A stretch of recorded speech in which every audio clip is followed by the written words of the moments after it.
Great Expectations by Charles Dickens, Volume 1, Chapter 5. The apparition of a file of soldiers ringing down the butt-ends of their loaded muskets on our doorstep caused the dinner party to rise from table in confusion, and caused Mrs. Joe, re-entering the kitchen empty-handed, to stop short and stare, in her wondering lament of, "Gracious goodness, gracious me, what's gone with the pie?" The sergeant and I were in the kitchen when Mrs. Joe stood staring, at which crisis I particularly recovered the use of my senses. It was the sergeant who had spoken to me, and he was now looking round at the company with his handcuffs invitingly extended towards them in his right hand, and his left on my shoulder. "Excuse me, ladies and gentlemen," said the sergeant, "but as I have mentioned at the door to this smart young shaver," which he hadn't, "I am on a chase in the name of the king, and I want the blacksmith." "And pray what might you want with him?" retorted my sister, quick to resent his being wanted at all. "Missus," returned the gallant sergeant, "speaking for myself, I should reply, the honor and pleasure of his fine wife's acquaintance. Speaking for the king, I answer, a little job done." This was received as rather neat in the sergeant, insomuch that Mr. Pumblechook cried audibly, "Good again!" "You see, blacksmith," said the sergeant, who had by this time picked out Joe with his eye, "we have had an accident with these, and I find the lock of one of 'em goes wrong, and the coupling don't act pretty. As they are wanted for immediate service, will you throw your eye over them?" Joe threw his eye over them, and pronounced that the job would necessitate the lighting of his forge fire, and would take nearer 2 hours than 1. "Will it? Then will you set about it at once, blacksmith?" said the offhand sergeant, "as it's on his Majesty's service, and if my men can bear a hand anywhere, they'll make themselves useful."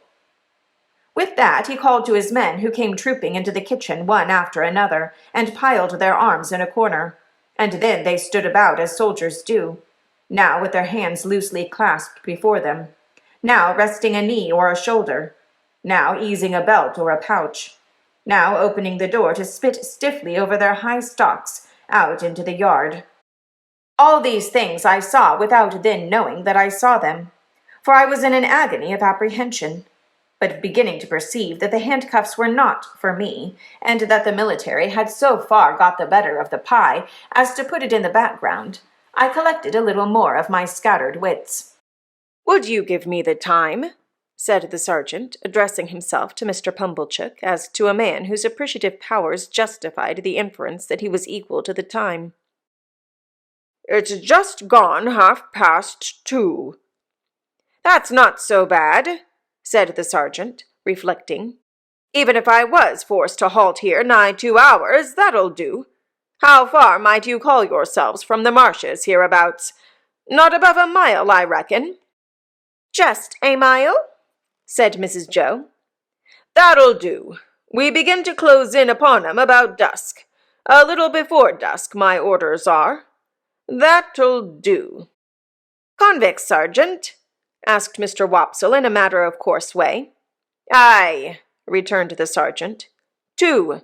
They're pretty well known to be out on the marshes still, and they won't try to get clear of 'em before dusk. Anybody here seen anything of any such game?" Everybody, myself excepted, said no with confidence. Nobody thought of me. "Well," said the sergeant, "they'll find themselves trapped in a circle, I expect, sooner than they count on. Now, blacksmith, if you're ready, His Majesty the King is." Joe had got his coat and waistcoat and cravat off, and his leather apron on, and passed into the forge. One of the soldiers opened its wooden windows, another lighted the fire. Another turned to at the bellows. The rest stood round the blaze, which was soon roaring. Then Joe began to hammer and clink, and we all looked on. The interest of the impending pursuit not only absorbed the general attention, but even made my sister liberal. She drew a pitcher of beer from the cask for the soldiers, and invited the sergeant to take a glass of brandy. But Mr. Pumblechook said sharply, "Give 'em wine, mum. I'll engage there's no tar in that." So the sergeant thanked him and said that as he preferred his drink without tar, he would take wine, if it was equally convenient. When it was given him, he drank His Majesty's health and compliments of the season, and took it all at a mouthful and smacked his lips. "Good stuff, eh, Sergeant?" said Mr. Pumblechook. "I'll tell you something," returned the sergeant. "I suspect that stuff's of your providing."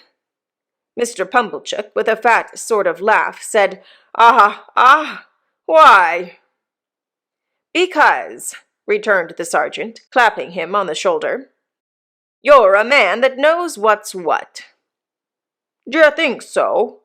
said Mr. Pumblechook, with his former laugh. "Have another glass." "With you. Hob and nob," returned the sergeant. "The top of mine to the foot of yours, the foot of yours to the top of mine. Ring once, ring twice. The best tune on the musical glasses. Your health. May you live 1,000 years, and never be a worse judge of the right sort than you are at the present moment of your life." The sergeant tossed off his glass again, and seemed quite ready for another glass. I noticed that Mr. Pumblechook, in his hospitality, appeared to forget that he had made a present of the wine, but took the bottle from Mrs. Joe, and had all the credit of handing it out in a gush of joviality. Even I got some. And he was so very free of the wine that he even called for the other bottle and handed that about with the same liberality when the first was gone. As I watched them, while all stood clustering about the forge, enjoying themselves so much, I thought what terrible good sauce for a dinner my fugitive friend on the marshes was.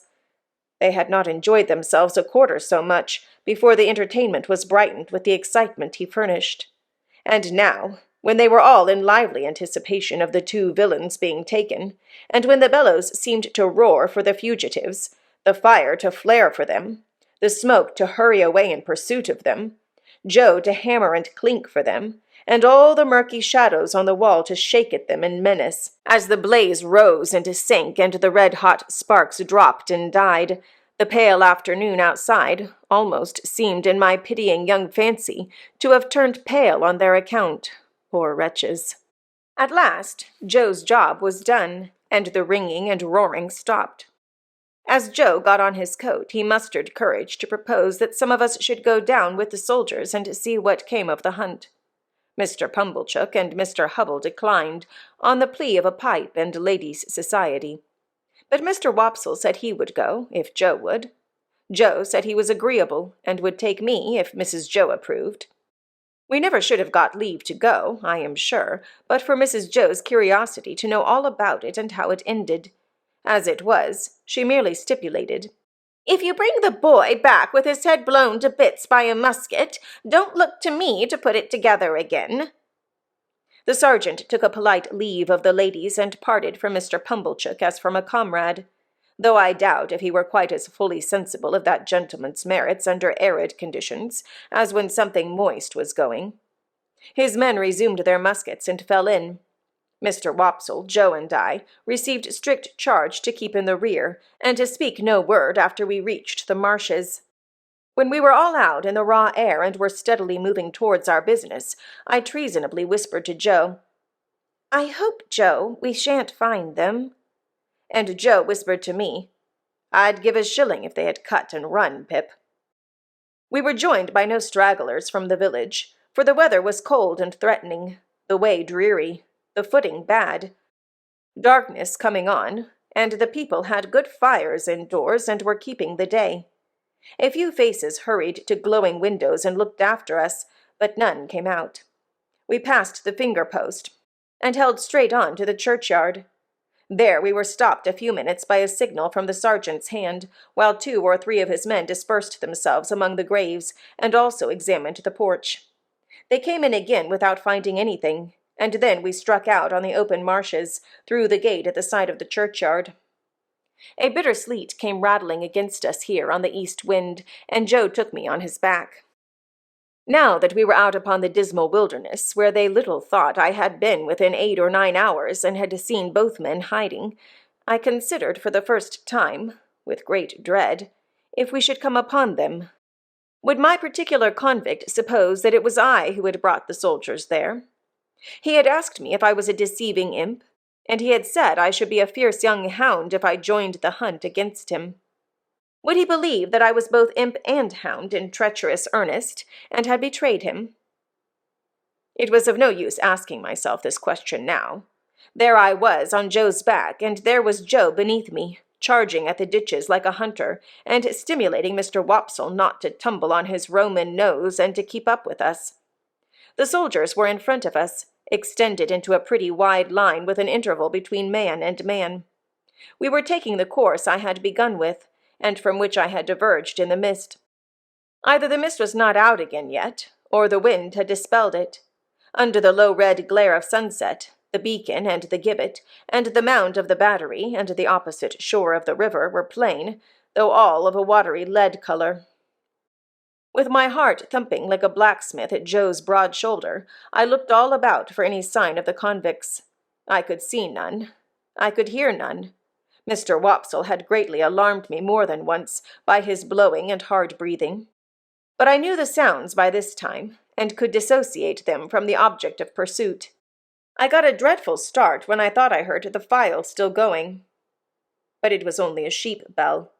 The sheep stopped in their eating and looked timidly at us, and the cattle, their heads turned from the wind and sleet, stared angrily as if they held us responsible for both annoyances. But except these things, and the shudder of the dying day in every blade of grass, there was no break in the bleak stillness of the marshes. The soldiers were moving on in the direction of the old battery, and we were moving on a little way behind them, when, all of a sudden, we all stopped. For there had reached us on the wings of the wind and rain a long shout. It was repeated. It was at a distance towards the east, but it was long and loud. Nay, there seemed to be 2 or more shouts raised together, if one might judge from a confusion in the sound. To this effect the sergeant and the nearest men were speaking under their breath, when Joe and I came up. After another moment's listening, Joe, who was a good judge, agreed, and Mr. Wopsle, who was a bad judge, agreed. The sergeant, a decisive man, ordered that the sound should not be answered, but that the course should be changed, and that his men should make towards it at the double. So we slanted to the right, where the east was, and Joe pounded away so wonderfully that I had to hold on tight to keep my seat. It was a run indeed now, and what Joe called, in the only 2 words he spoke all the time, a winder. Down banks and up banks, and over gates, and splashing into dikes, and breaking among coarse rushes. No man cared where he went. As we came nearer to the shouting, it became more and more apparent that it was made by more than one voice. Sometimes it seemed to stop altogether, and then the soldiers stopped. When it broke out again, the soldiers made for it at a greater rate than ever, and we after them. After a while we had so run it down that we could hear one voice calling, "Murder!" and another voice, "Convicts! Runaways! Guard! This way for the runaway convicts!" Then both voices would seem to be stifled in a struggle, and then would break out again, and when it had come to this, the soldiers ran like deer, and Joe too. The sergeant ran in first, when he had run the noise quite down, and 2 of his men ran in close upon him. Their pieces were cocked and leveled when we all ran in. "Here are both men," panted the sergeant, struggling at the bottom of a ditch. "Surrender, you 2, and confound you for 2 wild beasts. Come asunder." Water was splashing, and mud was flying, and oaths were being sworn, and blows were being struck, when some more men went down into the ditch to help the sergeant, and dragged out, separately, my convict and the other one. Both were bleeding and panting and execrating and struggling, but of course I knew them both directly. "Mind," said my convict, wiping blood from his face with his ragged sleeves and shaking his torn hair from his fingers. "I took him. I gave him up to you. Mind that." "It's not much to be particular about," said the sergeant. It'll do you small good, my man, being in the same plight yourself. Handcuffs there." "I don't expect it to do me any good. I don't want it to do me more good than it does now," said my convict with a greedy laugh. "I took him. He knows it. That's enough for me." The other convict was livid to look at, and, in addition to the old bruised left side of his face, seemed to be bruised and torn all over. He could not so much as get his breath to speak until they were both separately handcuffed, but leaned upon a soldier to keep himself from falling. "Take notice, guard! He tried to murder me," were his first words. "Tried to murder him?" said my convict disdainfully. "Try and not do it? I took him and give him up. That's what I done. I not only prevented him getting off the marshes, but I dragged him here, dragged him this far on his way back. He's a gentleman, if you please, this villain. Now, the hulks has got its gentleman again, through me. Murder him? Worth my while, too, to murder him, when I could do worse and drag him back." The other one still gasped. He tried to murder me. Bear witness." "Look-ye here," said my convict to the sergeant. "Single-handed I got clear of the prison ship. I made a dash, and I done it. I could 'a' got clear of these death-cold flats likewise. Look at my leg. You won't find much iron on it.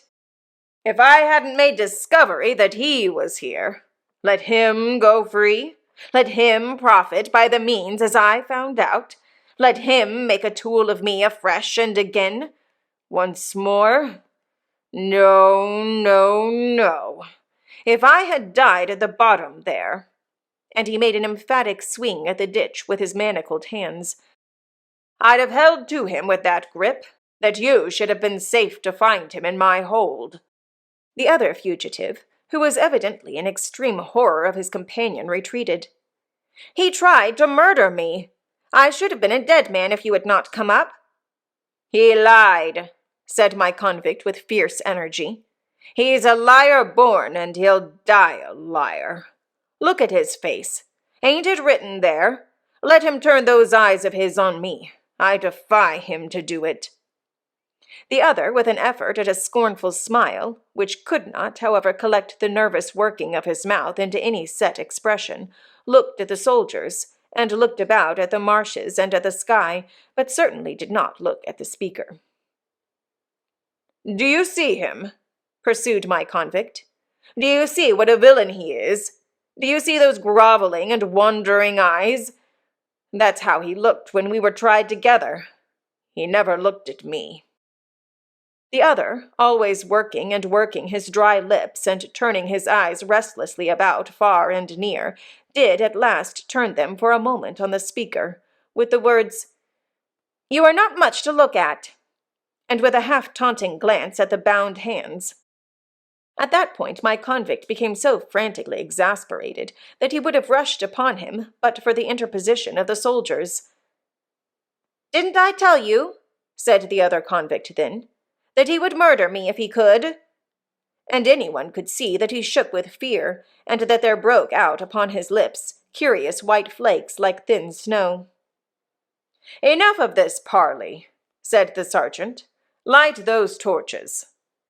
As one of the soldiers, who carried a basket in lieu of a gun, went down on his knees to open it, my convict looked round him for the first time, and saw me.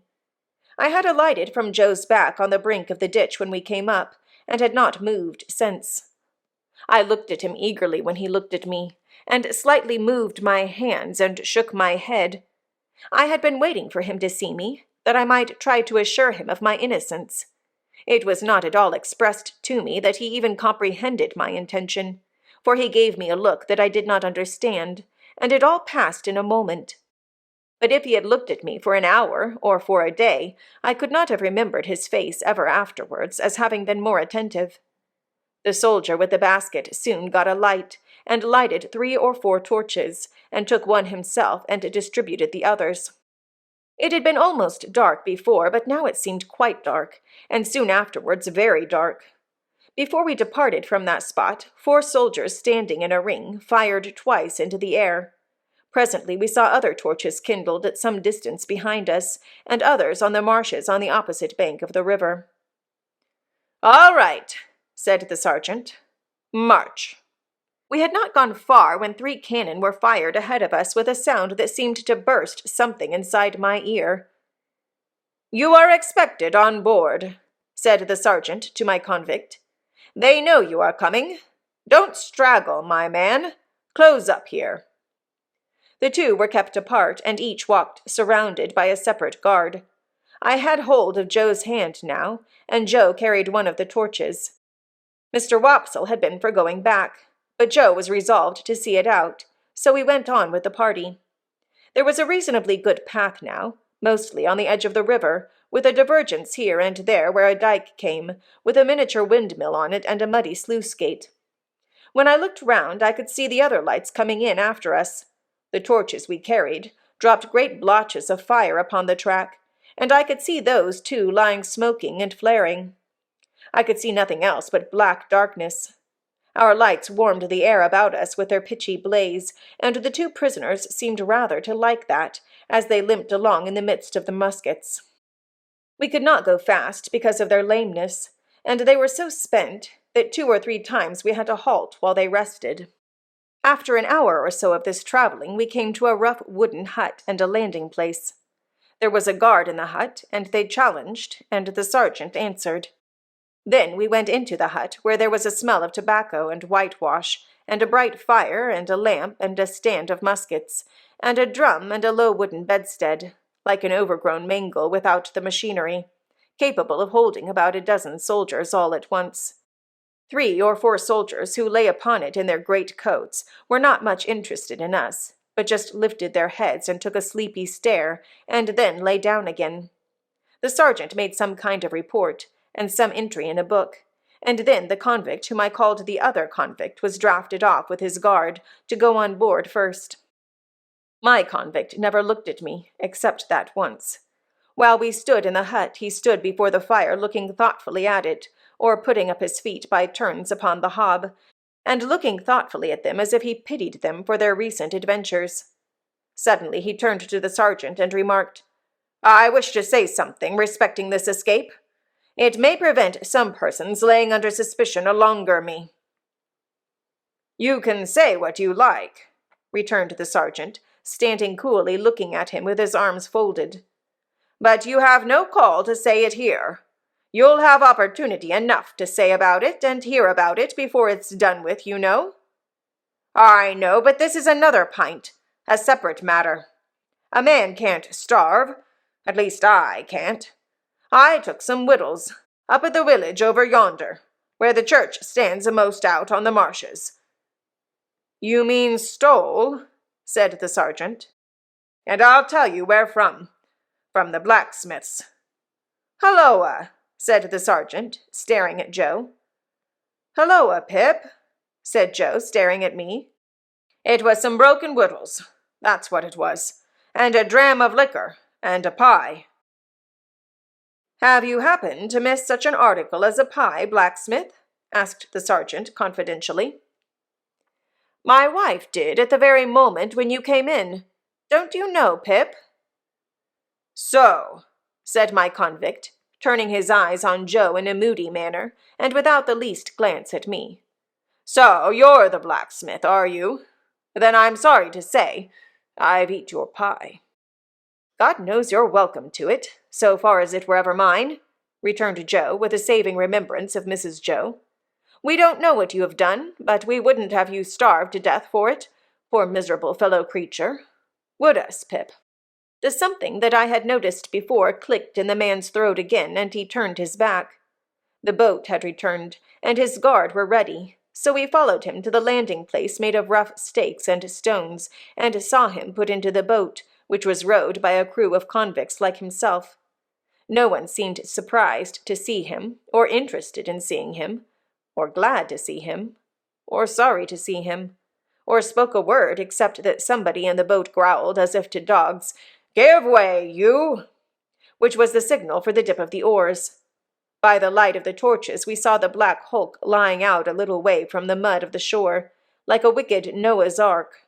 Cribbed and barred and moored by massive rusty chains, the prison ship seemed in my young eyes to be ironed like the prisoners.